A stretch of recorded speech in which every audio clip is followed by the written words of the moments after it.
Welcome to Truth Raps.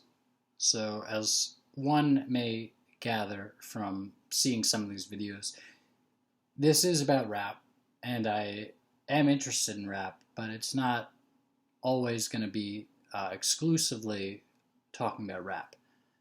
And today, what I'm talking about is actually the idea of doing reps. So, I think I have a blog post about this on mattthoughts2.com, perhaps mattthoughts3.wordpress.com. Otherwise, it would be mattthoughts2.com, no .wordpress or anything. But I've been trying to work my way back into a good reading routine, and doing so has involved a lot of things. It involves sort of spiritual or emotional work in a certain sense, because as I've said elsewhere and probably written elsewhere, reading is sort of like putting yourself up to the whipping tides of the universe in terms of basically if you're concentrating enough to follow along what's written on a page, then you're sort of letting your defenses down emotionally in a certain sense. And I think one of the big reasons why a lot of people have trouble reading a lot these days, although of course they are reading probably comment sections on YouTube or things on their phone like all the time, but like sitting at length and reading something, the reason why a lot of people probably have trouble with that these days in particular, it seems that they do, is that it's tough to sort of remain emotionally guarded. You could look at it a little more generously, and you could, like I've sort of looked at it, or like I've felt about it as I read, if I didn't have any sense of this, then I probably wouldn't have trouble being on a process or being in a process of getting back into reading. But you could look at this more generously and say that it's tough to remain in center while you're reading. It's tough to keep your center spiritually or emotionally or whatever else. Now, as I said in a previous episode and probably elsewhere, letting go probably only helps you keep your center. If you're really letting go emotionally and like letting go of attachments and like, tension and clenches and stuff, then you're probably only going to return to your center or stay more strongly rooted in a center or your center, the center. And or if you're looking at it in terms of being on track, whether spiritually or mentally or, in some sense of like Drake putting himself into the future and thinking of today as the past kind of thing, I think letting go will probably, let go of impediments more than anything else, or perhaps to the exclusion of anything else, really. Well, except for other benefits, but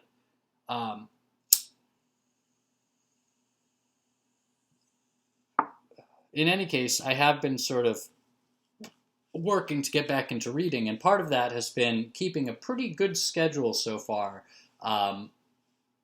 starting in earlier or mid-January maybe, and then going, or later at most maybe, and then going through February and into March. And I've been a little worse about it the past week or so, but I've generally been pretty good. My schedule being, I read for 40 minutes on Mondays, 20 minutes on Tuesdays, 10 minutes on Fridays.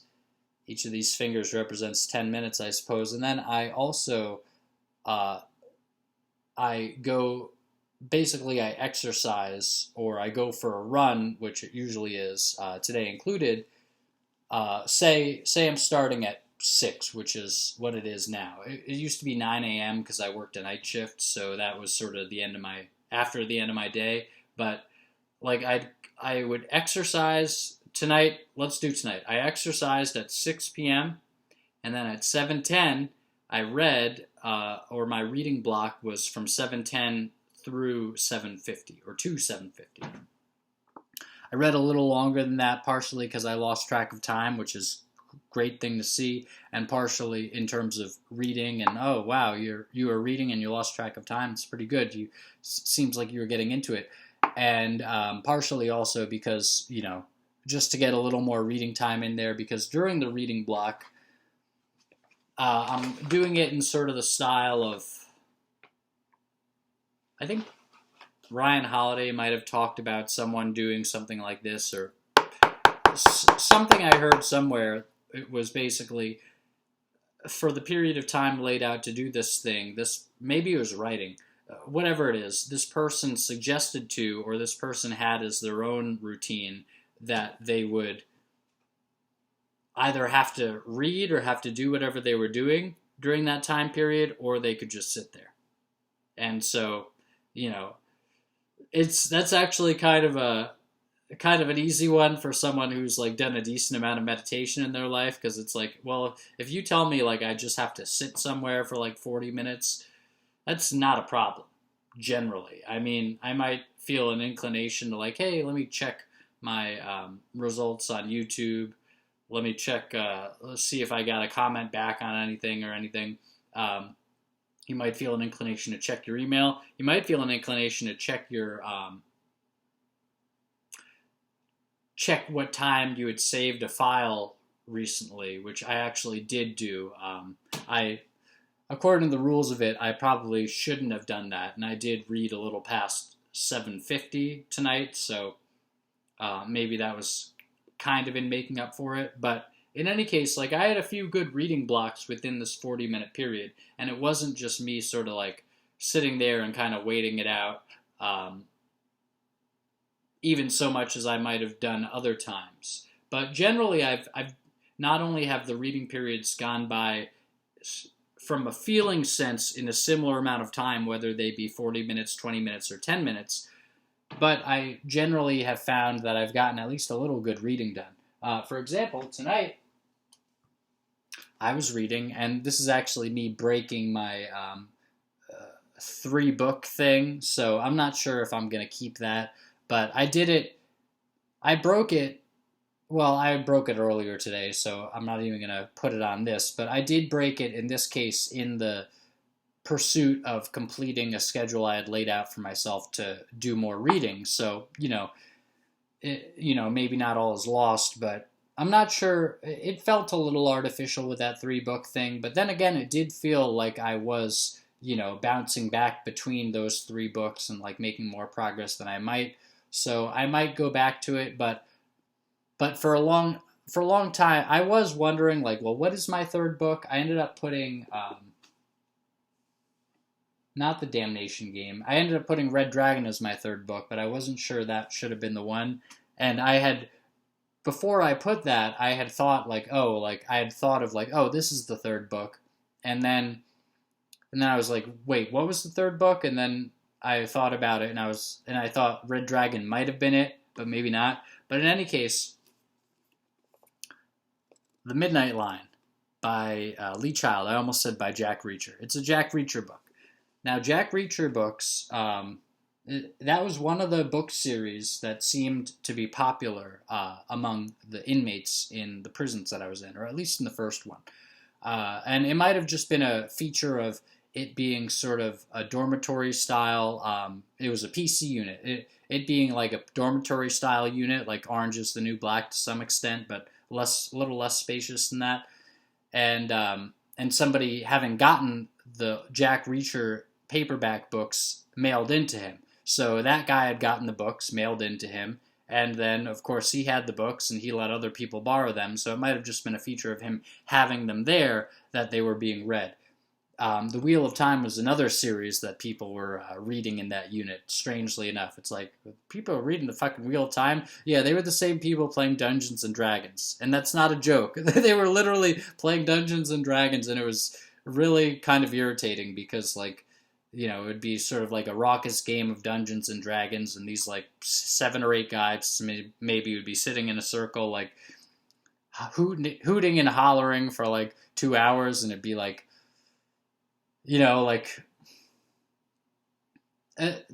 I mean, there are obnoxious things, and then there are things that are just less obnoxious so much as loud in themselves, like as they would be. And I would count the Dungeons and Dragons more as loud in itself rather than obnoxious. You could be obnoxious playing Dungeons and Dragons, but just the activity basically came off more as loud and kind of annoying, but not obnoxious in a sense.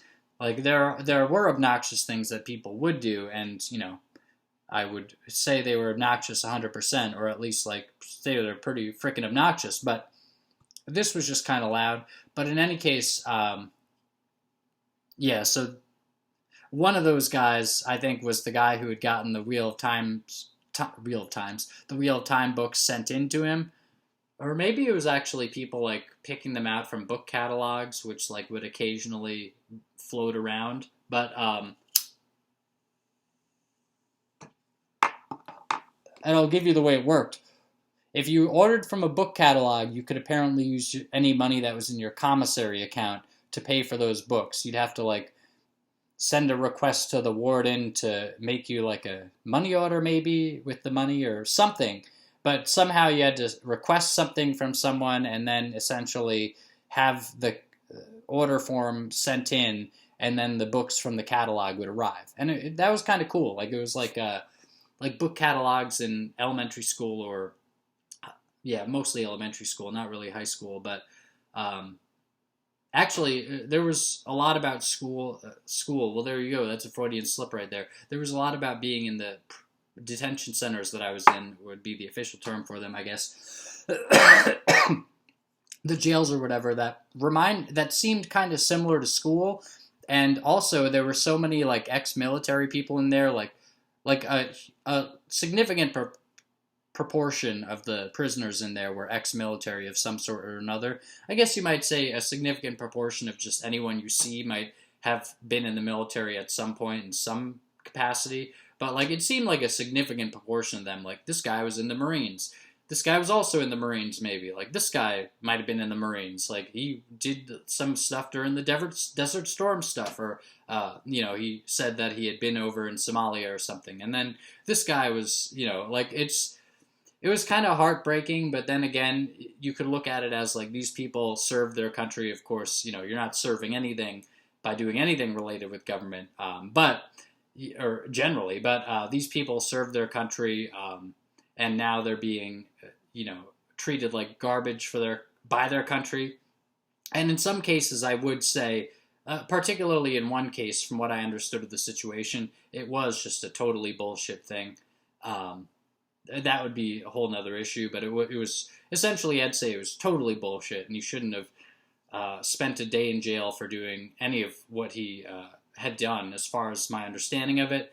And he had been in the military as well, and he was a smart guy, and he was like a kind of a calm guy too, like a sort of like an actually like stoic kind of guy. Like he said like at one point, he's like, sometimes I like to think of myself as a Zen Christian or something. He was a cool guy. I liked him a lot. And but anyway, yeah, it's weird that it's like a decent amount of the people in prison are in the military. A high percentage of the people that I saw in there were named Chris for some reason. Chris seemed to be a popular name. I will say Matt was kind of a popular name too. There was at least one other Matt that I can think of, but I think there might have been more. But Chris seemed to be like the most popular name. There's Chris. That's the other Chris. That's the other Chris. Like, baby, seriously. But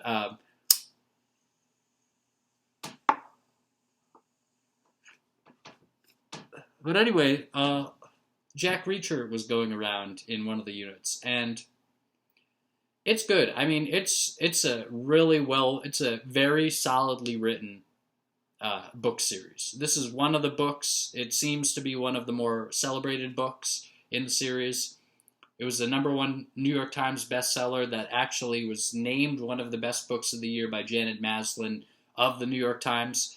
Of course, you may gather from things that I say over time, I'm not a New York Times guy, but nevertheless, like having like an action book, an action series, what one might look at and assume is some kind of like just shitty like throwaway novel in a series of shitty throwaway novels. Like you might say James Patterson is that way, or whatever. You might look at this and say that, but it's like this placed on like some snooty, probably horrible and shitty New York Times person's top 10 of the year books list. And I would probably criticize her a million ways every day of the year, but nevertheless, um, it seems sort of like an anomaly for a Jack Reacher book maybe to pop up on a top 10 books of the year list of the New York Times. And it seems like in a certain way, actually, it seems like the New York Times might have the most credibility in terms of their like book reviews, because if they're saying like,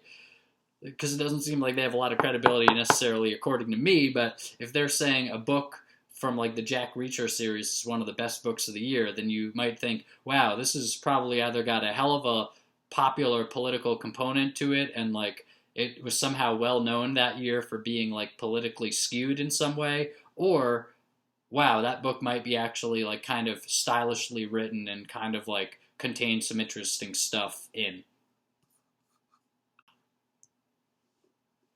And to me, you can tell some of the texture of like the writing, some of the word choice, maybe some of this, some of that. Like you can get a sense of like what feels kind of Libby and what feels not Libby. And this does feel like a little Libby, but it's sort of the weird like Libbiness where they're kind of like celebrating like masculinity, and yet it's still kind of Libby, like it's still kind of like women's empowerment kind of. Not saying that women shouldn't have just as much confidence as not saying that like women are like lesser than men or anything, but like women's empowerment as a term tends to point towards like women being empowered to do things that are double standards in society and are also like just generally really bad, and often enough, actually usually, well, I guess if they're bad, then they are always counterproductive for the woman doing it. So anyway, but this it feels like there's a bit of that. Like it seems like there's a female detective character, and she seems like kind of a badass. Like she says to one character at some point in, I think either what I just read or what I read a little earlier today, she's like, well, once you pull that stick out of your ass about X, Y, and Z, then come talk to me. And it's like, okay, like that sounds like your average depiction of like a tough girl kind of boss girl, boss babe kind of character. But she hasn't been in the book that much yet, and it seems like But it seems like there's a bit of that folksiness that like Stephen King has in a lot of his stuff, and more so annoyingly in the more recent stuff, where it's a sense of folksiness that it's kind of like sitting yourself down lower so that you can feel like you're above everyone else because of how folksy you are and like how down to earth you are. And so it's sort of like a pretentious folksiness, like truly. It's like, and even truly in the sense of like the connotation of pretension as being snooty. It is sort of like a snooty folksiness. And there's a little bit of that in this. Not nearly as like bad as Stephen King, but like thinking of like, well, what could be kind of Libby about this? I hone in a little on that. But nevertheless, the writing is really stylish. It's pretty fun so far. Jack Reacher, this big hulking man, is like snooping around after like this little like possible missing persons kind of deal, and which he sort of puts together by making leaps of intuition, it seems, but it seems like stuff is maybe kind of panning out. And interestingly enough, I think I had read somewhere about Jack Reacher that like maybe Lee Child himself had said, or maybe even in an introduction to like the first book or something, he might have said like, Jack Reacher is the guy who always wins. It's like, Jack Reacher is the smartest guy in the room, the toughest guy in the room, the most emotionally stable guy in the room, and the biggest guy in the room, and he's the best fighter, and he always wins. But there's this passage I got memorized. Actually, I don't have it memorized, which is why I'm going to look for it. But there's this really cool part of it that just gives you a little bit. I read it out loud, and maybe on Mixed Metaphors on here actually, but wherever I read it out loud, there is this passage that I'd like to point out because it's so haunting and it's so eerie, and it's a really Like, it's sort of indicative of how beautifully written this book is. But let's see. Yeah. Yeah, here we go.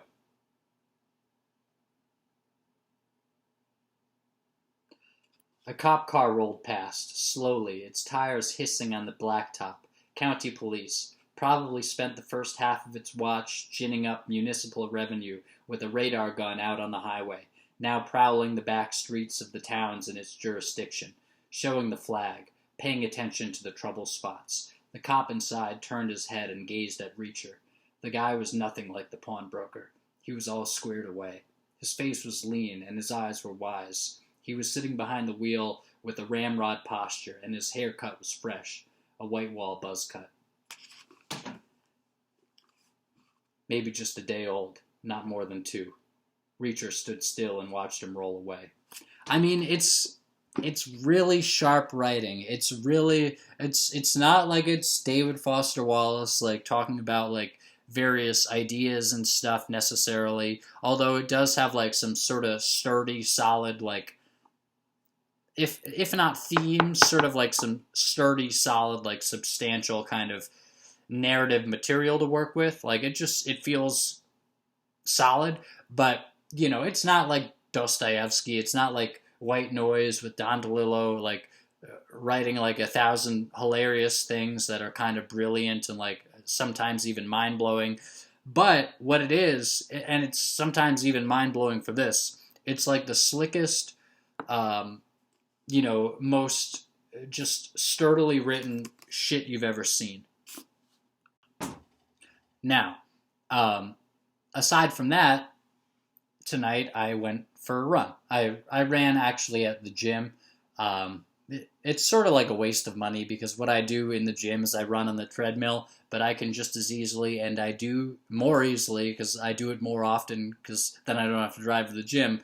I can just run around like the local like streets here. So, it's sort of a waste of money, but one positive is that, once you're there, you do like just by having like me paying for that gym every month, it does feel like sort of a commitment that I'm holding up, and thus I think it sort of prods me to actually go running even if I'm not running at the gym. And then also, it's kind of nice to like go somewhere where there are like 3 dozen other people like doing their exercises, and it's also kind of nice to crank up Amon Amarth. In this case, part of my run, the latter section of it was listening to part of the opening parts of Deceiver of the Gods, and that is I think that literally might be last place on my Amon Amarth albums ranking list on mattthoughts2.com. But I do say there that like it seems like it has room to grow in my estimation of it, or just like it seems like I might get more and more into it. And oh boy, like I was thinking on the car ride back, it's like, and this is one of the this is one of the worst Amon Amarth albums, and worst being a relative term. It's fucking awesome. It's so awesome, and it's great exercise music. It is so chunky. It's actually chunkier than usual for Amon Amarth. And you got Johan Hegg singing in this voice about fighting people as a Viking. I'm fighting people as a Viking, and the guitars are just going and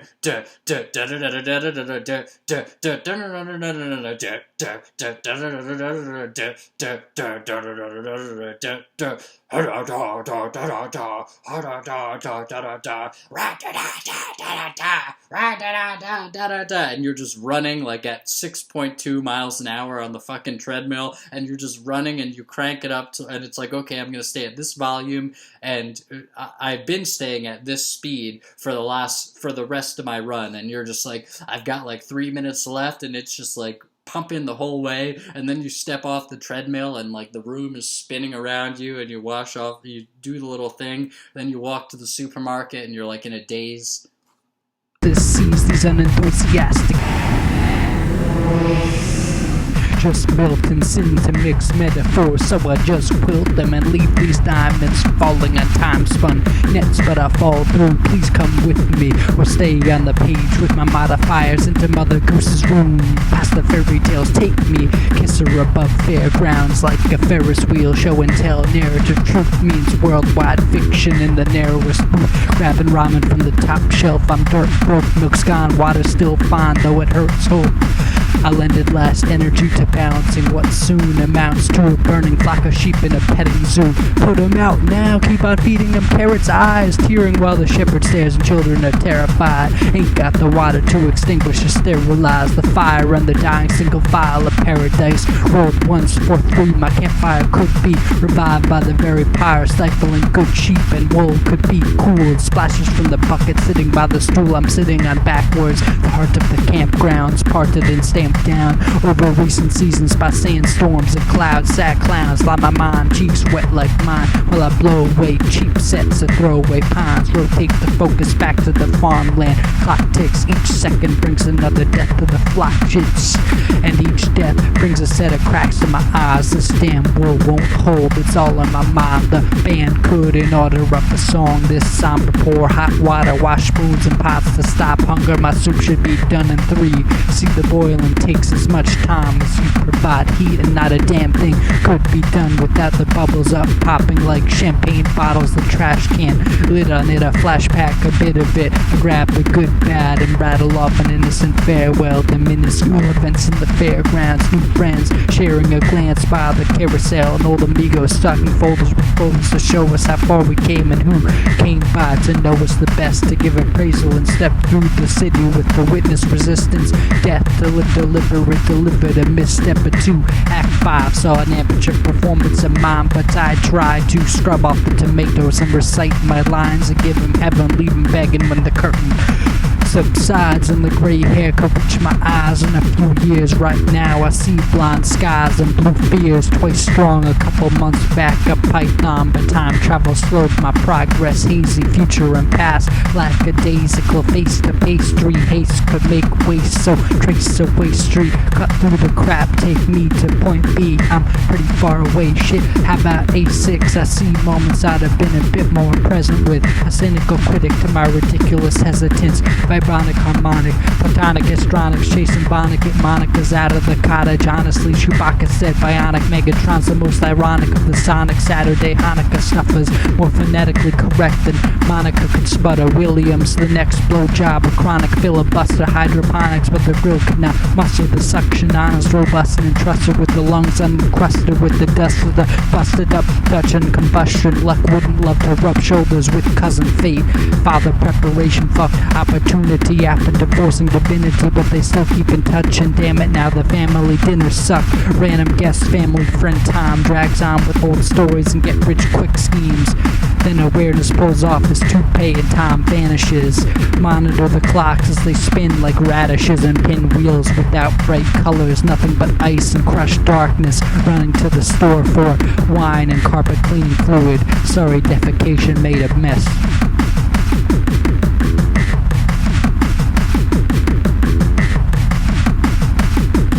Throwing two highs, the slow jams together with the rasp and the gasp and the oh man, I know man, good moaning at home man, soul's the tone man, stone man, you got the new coffee mug, shuffle the code man, nothing likes feeling awake then rolling, nothing likes eating a big fat steak then, nothing likes being stuck on the turnpike, listening to Space Jam, sweat you running a race man, brain gets wet, then you're under the embalming fluid and then it takes the shake man, everything's a drug, then what's your favorite taste then? The calming Jewish Christian